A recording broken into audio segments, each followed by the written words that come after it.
I know it. What a country we live in, isn't it awesome? I do want to say Jason is here, Jason Brown, and this, pulling off this, it takes the Benton Chamber, the Bryant Chamber, and Hot Springs Village Chamber. I'm going to tell everybody in this room, if you know of somebody and they need some help in their business, contact one of the chambers or all three of us, because we're here to help, to be a communicator between all the things that are going on, and then also too what we're all dealing with every day. And there's a lot of businesses out there that still need the help of the chamber. So if you know of somebody and they need a little bit of help in their business, have them contact us. And Jason Brown, why don't you stand up and let everybody get to see you. And John O'Brien, I didn't see him here yet. He said he was coming, but I'm going to tell you the weather's pretty tough. So, and some of the representatives called me last night and said they weren't able to make it, and they live pretty far out in the county, so that's all understandable. Let me tell you, this is a great place, and it takes all these folks up here, and I'm going to tell you, they do spend a lot of time in what they do to represent all of us. And we're going to start over here on the left.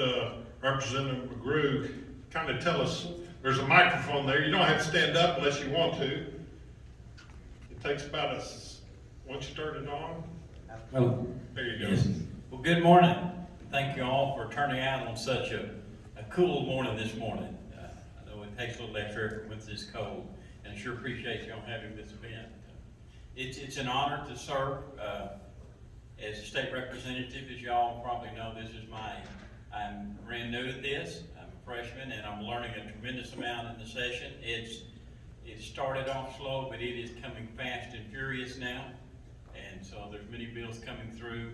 I wouldn't know which ones to start explaining to you on, but I'm proud to be part of it, and it takes a lot of effort to study those and represent you, and it is an honor, and I thank you very much. I'm on the Revenue and Taxation Committee, and also the City and County Committee.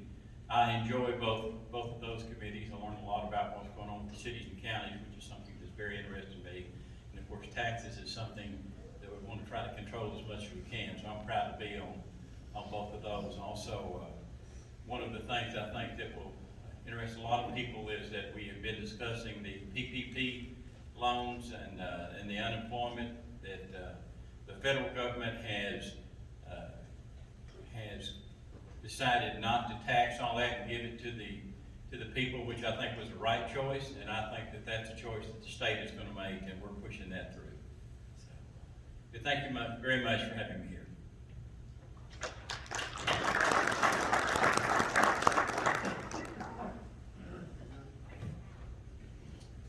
Good morning, I'm Kim Hammer, State Senator for District 33, which encompasses quite a bit of Benton and going over toward the East End and back up toward West Little Rock and out north of Benton.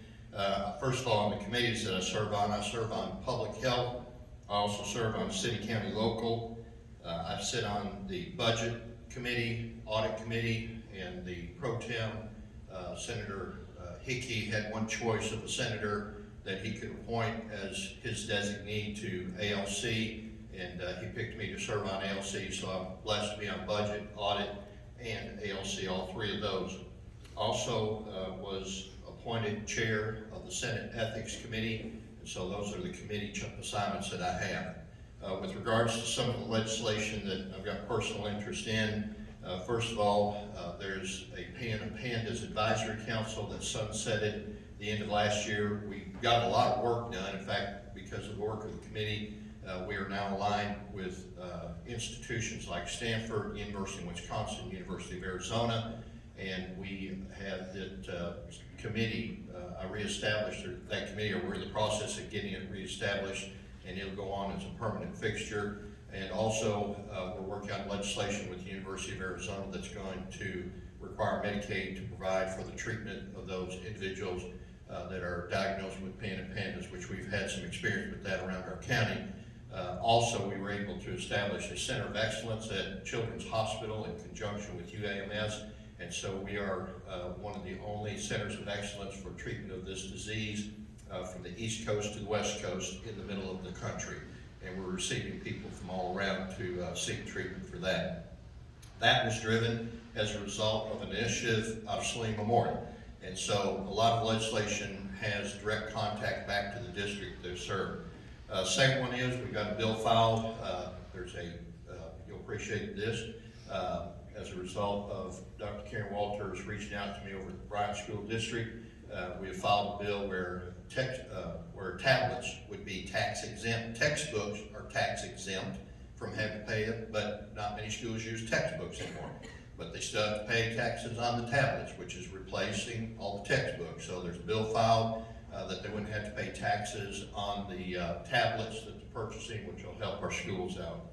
Then there's also a bill dealing with sexual assault, which Representative Fine are working on regarding if a person is a victim of a sexual assault, it would require that the individual who's the perpetrator would have to take an HIV test. That's a result of Lois Burks and Chris reaching out to us and helping. On behalf of Fleming Electric, running a prohibition of the use of experience modifier, the modification factor goes in, so like if you've had maybe an accident as a business from an uninsured motorist, it factors into your workman's comp. Other states have done this and it'll help save businesses money, but more importantly, allow them a better chance at getting jobs, because like Fleming Electric has missed out on a job or two because of this. And so what we want to do is everything we can to make sure that jobs are made possible for everybody around here. You might have heard about a bill that prohibits the Department of Health and other agencies from fining businesses if they come in and a patron is not following the COVID-19 directives.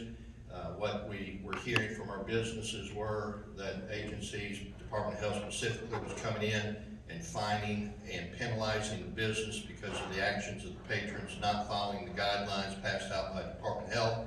And what this piece of legislation does is it would make the agent that comes in and sees the violation occurring have to deal with the person themselves individually, instead of making the business be the enforcer of the policy. We felt it was best, if you're going to do that, you go to the person directly and don't penalize or fine the business. Senator Dan Sullivan has a piece of legislation where the money and the fines that have been issued or levied against the businesses will be returned to the businesses, just because we didn't think that was a fair thing to do. Working on our emergency powers bill, I've had several meetings with the governor and his staff, and hopefully we're going to drop that piece of legislation, weather provided, on Monday. I think it'll be a balancing, a rebalancing without an overreach, bringing the legislative branch back into the discussion whenever there's a statewide emergency that's declared, or statewide directives given by the Department of Health, which are separate from the governor's directives. It will give us a place to insert our thoughts and our decisions as to what we think about some of the directives that are given out under a statewide declaration of emergency. For the city of Benton, I think we got it worked out as of yesterday, Mayor, about the flags on the poles. I think we got that worked out yesterday with all the municipalities. It's great to drive into a city where you see a bunch of American flags on the poles, but there was a little issue there. We need to get some state law involvement, and I think we got that worked out as yesterday. I got a few more, time allows, I'll talk about, but otherwise I'm going to pass the mic on down.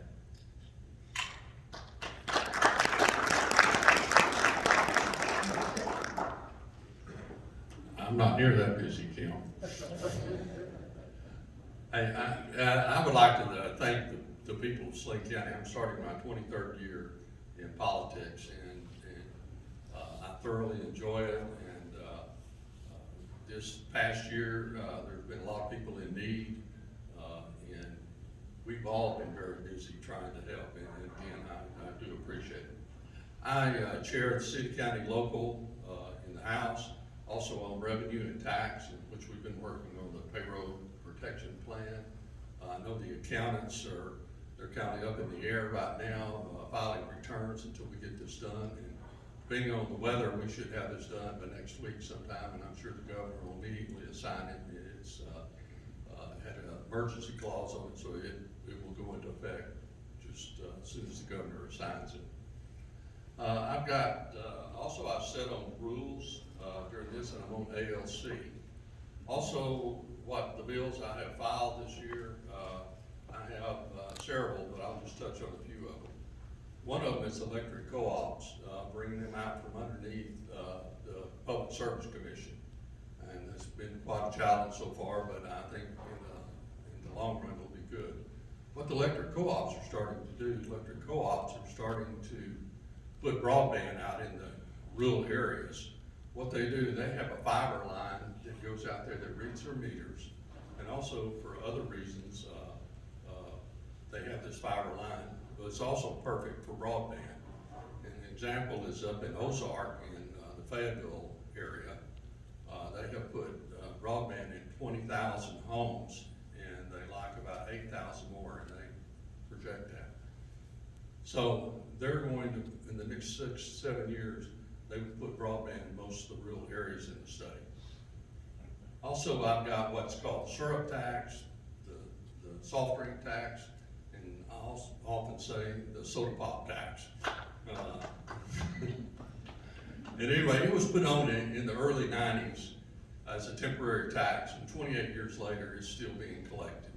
And it's an unfair tax, in my opinion. It targets one industry. The rest of the things that go in the Medicare Trust Fund are all healthcare related, except that tax. And so, working with leadership in the House and the Senate, I think we're going to be able to work something out on that. And also, working with Senator Hammer and I, we have a DUI bill that our prosecuting attorney, Chris Walton, and our sheriff, Rodney Wright, brought to us to double the look-back period. Right now it's 5 and 10 years, and it'll go from 10 to 20. An example, y'all stand up if I get this incorrect here, but right now, after your 5th DUI, you have a 5-year look-back period, and when you get your 6th one, it goes to 20. Chris?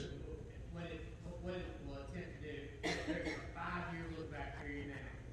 And so if you get your DWI, after 5 years, that will drop off. Well, what we have found is that there are a number of people in this county and other communities around our county that will end up with 5, 6, 8 DWIs over a period of time, but all of them roll back or roll off after 5 years, so we can't prosecute them. The most we can get is a year in the county jail. Well, people like that are putting others in our community at high risk. So we felt doubling that look-back period would get some of these people and get them to a point where we could get them in prison and keep them off the streets for a longer period of time. So it's doubling that 5-year look-back period. Thank you, Chris. Yes, sir. Chris, we'll be running this bill next Thursday, and Chris and the sheriff will be there to testify on this. My screen went blank there, hold on. Okay, also, one of the bills that I have, and Representative McGrew is working with me on this bill also, is improvement districts for broadband. And we've had this working for quite a while. About the time we get ready to file this bill, we'll have input from somebody else who says, well, hey, we would like you to insert this into the bill. So we expect to have that bill filed next week sometimes. It's not gonna be for everybody in broadband, but it will be like say a subdivision is building a large subdivision, then they can do an improvement district for broadband just as they do for sewer, water, streets or something in that nature. And also, I've got a bill filed that'll probably be controversial.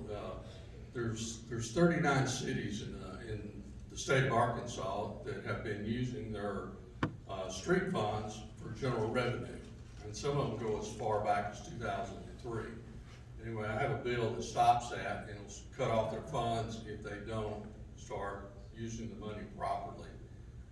And so I think with 39 cities, that's a half-cent sales back, the fuel revenue turn back that you get, and also if you have a millage, a road millage, the cities get half of that road millage, and it's that. And also, we had a bill that passed earlier this year, and it's for remote meetings for city council and quorum courts. And we've had that, we put it in effect last year, and temporary order, and it's worked so well. It'll only be able to be used during a disaster declared by the governor, though. And also at the last, we got a bill that Senator Hammer and I are working on, some language for the school, to help the school out here. And we had it in special language, and we found out there was 3 other schools that also needed this language to help them also. So we're gonna put it in bill now, so.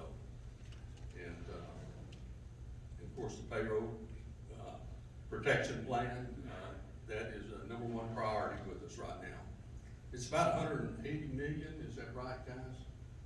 But it was not projected in the revenue, so it should not hurt the state at all, let's put it that way. When you say we're gonna do a $180 million tax cut, that sounds like a lot, but they did not anticipate that revenue. And with that, I'll turn it over to Senator Clark.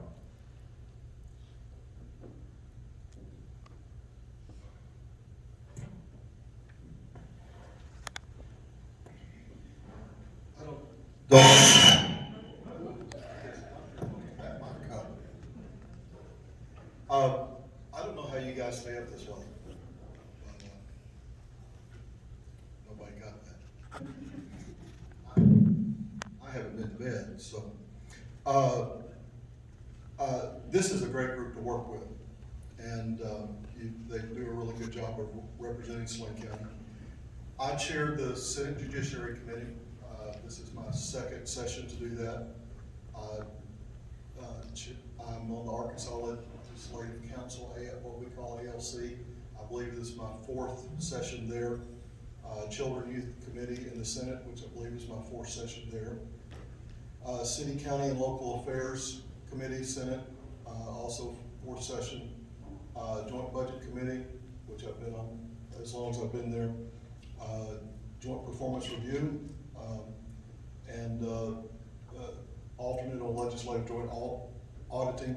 Also chaired the Children and Youth Welfare Oversight Committee, which is the only committee that we have that meets behind closed doors. On legislation, I'll just try to pick out some highlights. SB 18, we've already run through the Senate. And SB 18 amends the law concerning child custody and visitation. It makes it and I will definitely lose my language this morning. It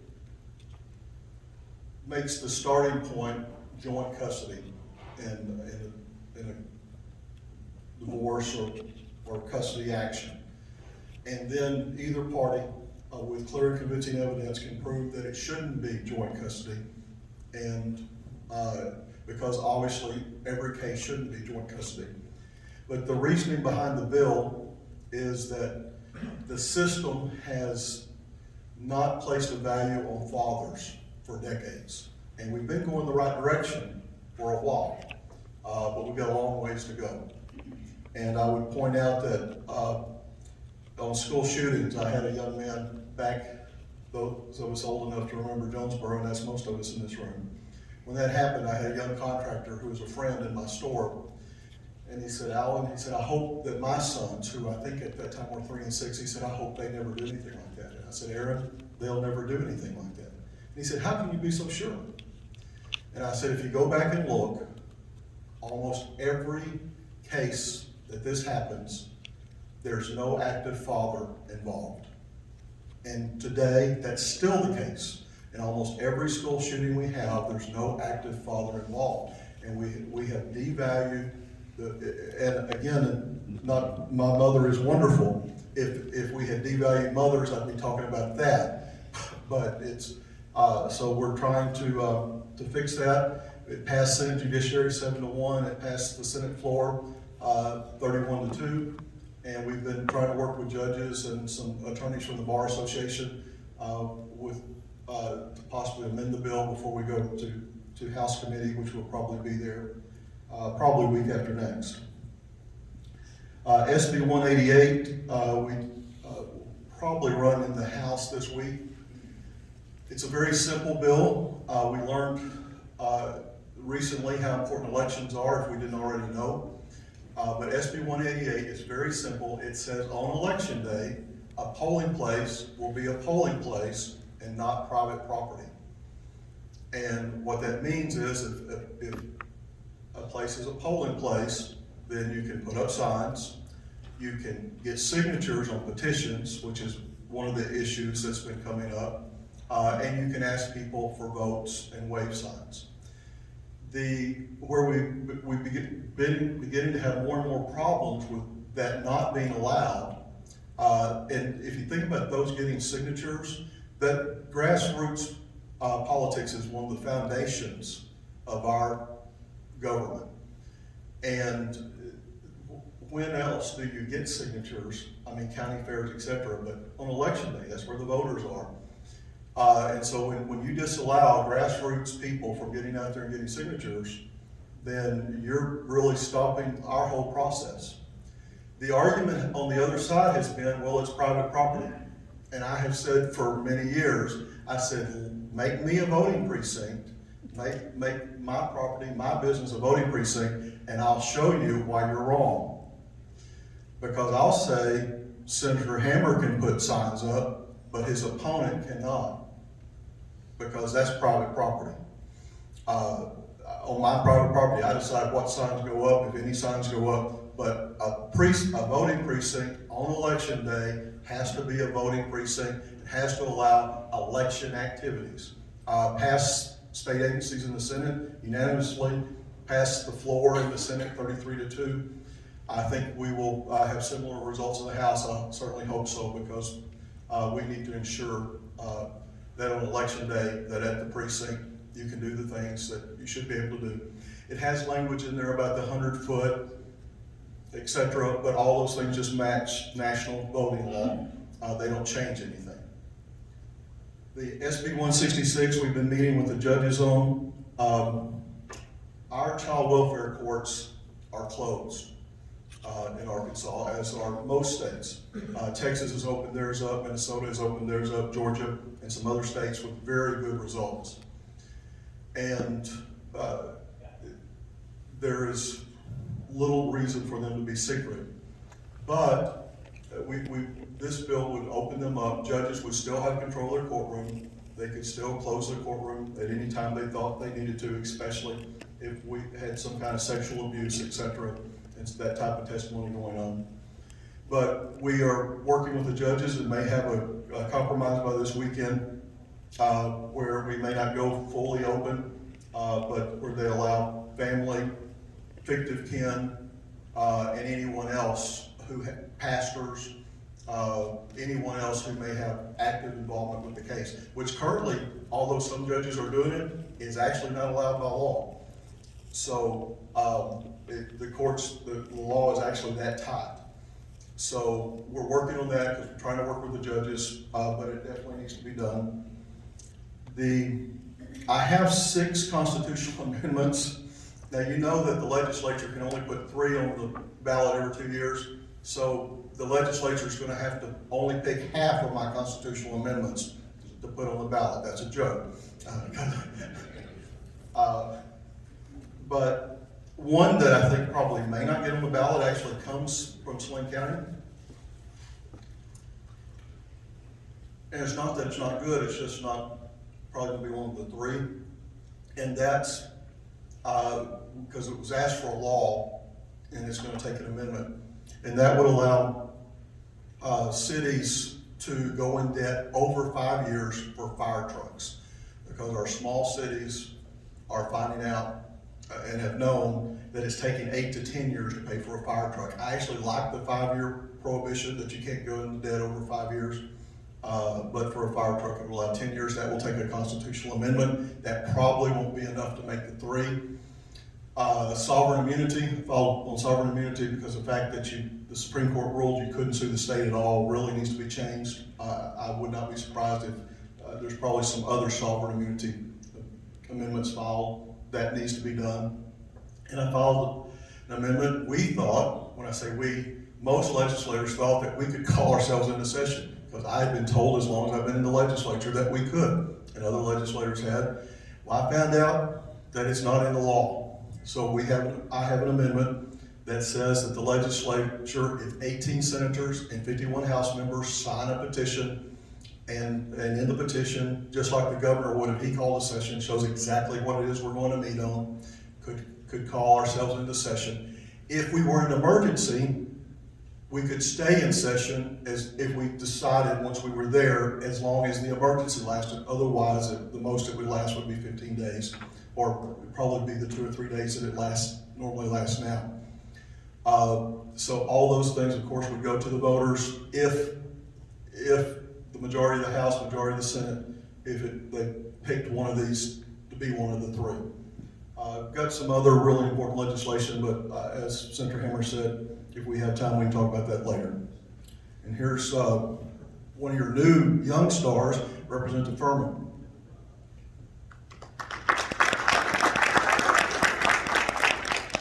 Well, seeing as how I don't have as much to talk about as you probably could have kept going a little bit. My name is Tony Farman, State Representative for District 28, which is the 72015, part of Benton, Haskell, and Bauxite. Like Senator Clark said, I'm a freshman. Not only am I a freshman, I'm the freshman with the least seniority out of anybody in the House. I had the honor of drawing seniority number 100, which is the lowest of the low. But it worked out pretty good. My committees are transportation and aging, children, youth, veteran services. And that was really the committee I really wanted to get on, because my wife and I are foster parents, and all the legislation that deals with foster children comes through that committee, so it's where my heart's at. That's one of the things I'm working on right now, actually. I haven't been able to really file any bills yet, because so far I've really been trying to focus on like the procedures and the rules and making connections and figuring out where the bathrooms are and not getting lost on my way to what we call Big Mac, which is the building behind the Capitol where meetings are at. The first day I took a wrong turn and only got lost for a little bit, but I figured it out. But I'm working now on some stuff, specifically for older children that have signed themselves out of foster care. I don't know if you guys knew this or not, but teenagers think they know everything, and foster teenagers are no different. So a lot of times when they're 18, they're just ready to sign themselves out, they leave, and then they figure out how tough life can be, and then the way to get back into care, it's really tough. You have to petition the court, and most 18-year-olds that are homeless, petitioning the court's not really something they can do on their own. So I'm trying to figure out a way to make it easier for these kids that, thought they were ready, found out they weren't, because you can stay in care until your 22nd birthday. So we need to make it easier for these kids to reach back out and, get the help they need so they can have a solid footing going forward. And then another thing I'm working on is some licensed reciprocity law right now, to where if you're an electrician in another state, if you're within good standing for the last 12 months, even if our requirements might be a little more strenuous, if you're in good standing, you can move to Arkansas and that license will reciprocate. And that's good for any licensed professional, not just electricians. So teachers, plumbers, electricians, realtors, whatever.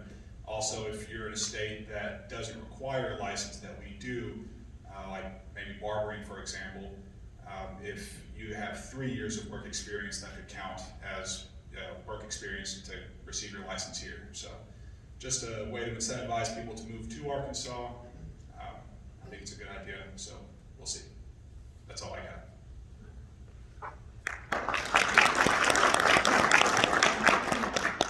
As you can see, they have a lot going on, but let's open it up right now for questions. Anybody have anything? You gotta talk up loud too. First of all, I'd like to thank y'all for putting this on. And I'd really like to thank those that are in this front row up here, as well as some of the other elected members in this meeting, that it shows that you're wanting to be transparent, you're wanting to be honest with people, and show them what's going on up there, and that's what we need. I'd also like to recognize Ms. Mary Lewis. Mary, would you stand up just for a second? You new here? Go ahead, clap. She's new to politics. She wants to get active. And I know there's other people in here that want to do the same thing. Please do it. Get to learn these representatives and senators and your county judge and your sheriff and the other elected members. It's very important that make this thing work, make government work, is you're being active in that government. depend on us, the voters, okay? That's what I wanted to bring up. Thank you very much. Okay, good job. Anybody else? This is gonna be good. This is gonna be real good. Yeah, go. Yeah.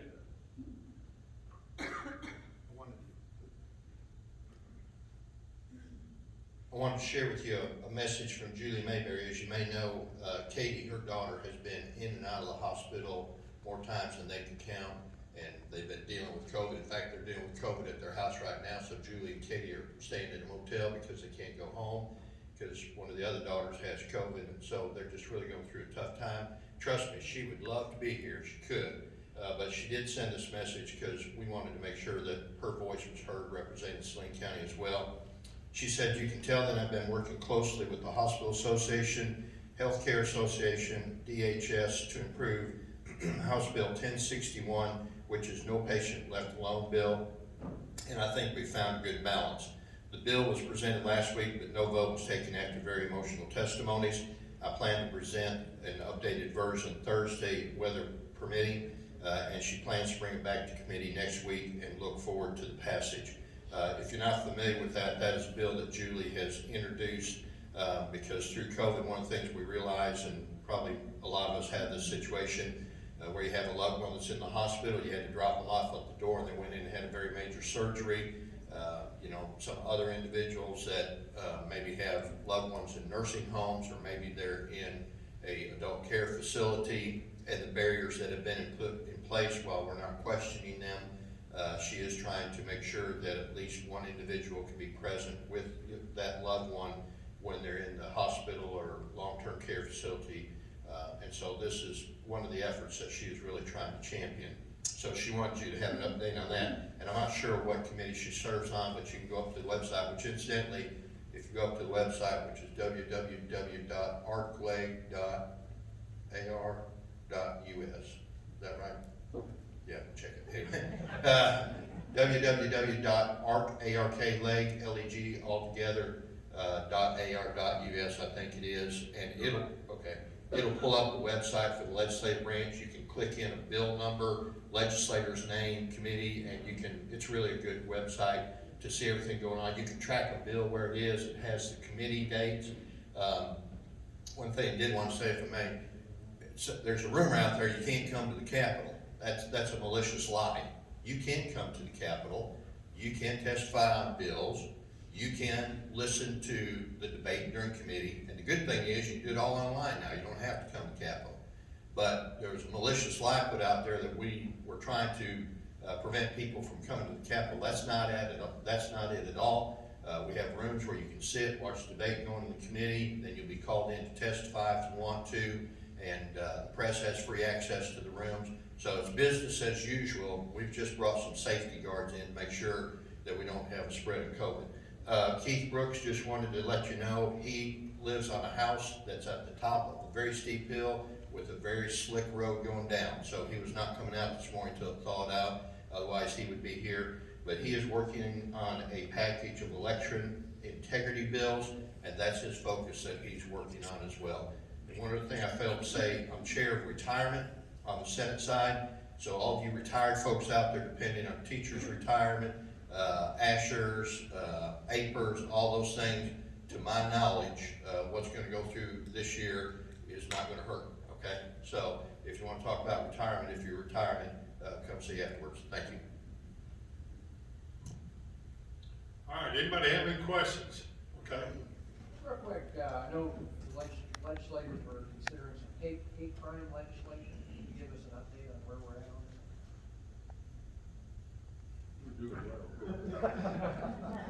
I hate to talk about that.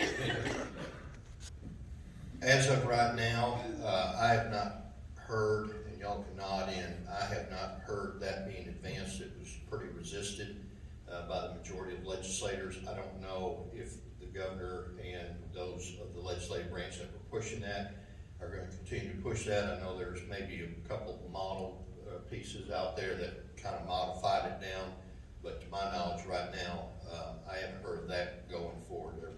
And Alan's chair of Judiciary, so if you heard anything, or correct me if I'm wrong. No, you're not wrong.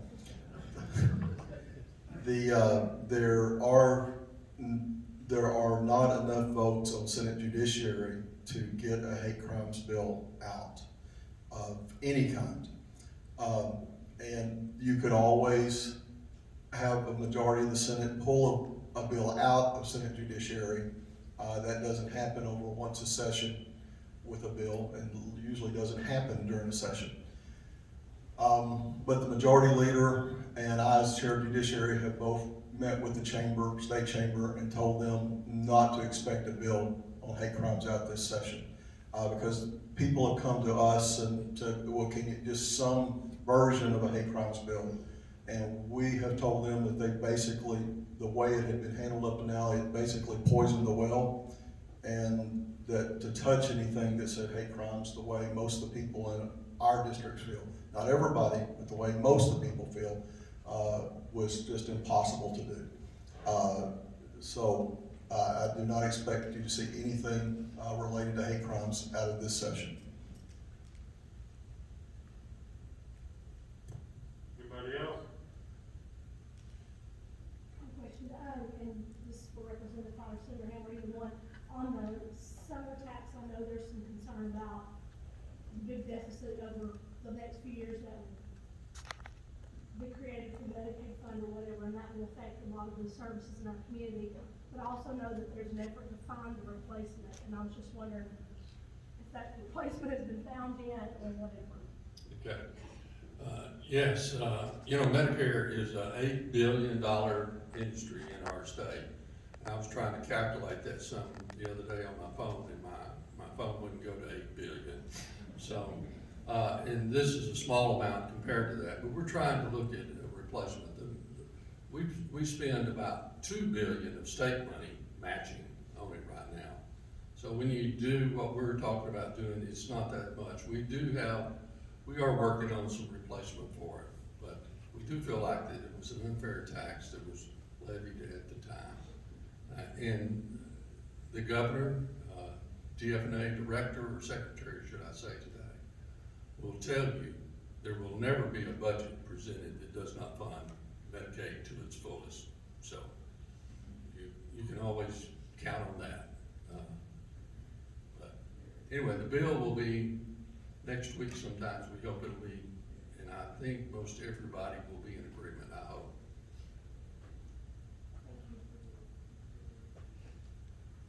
Anybody else?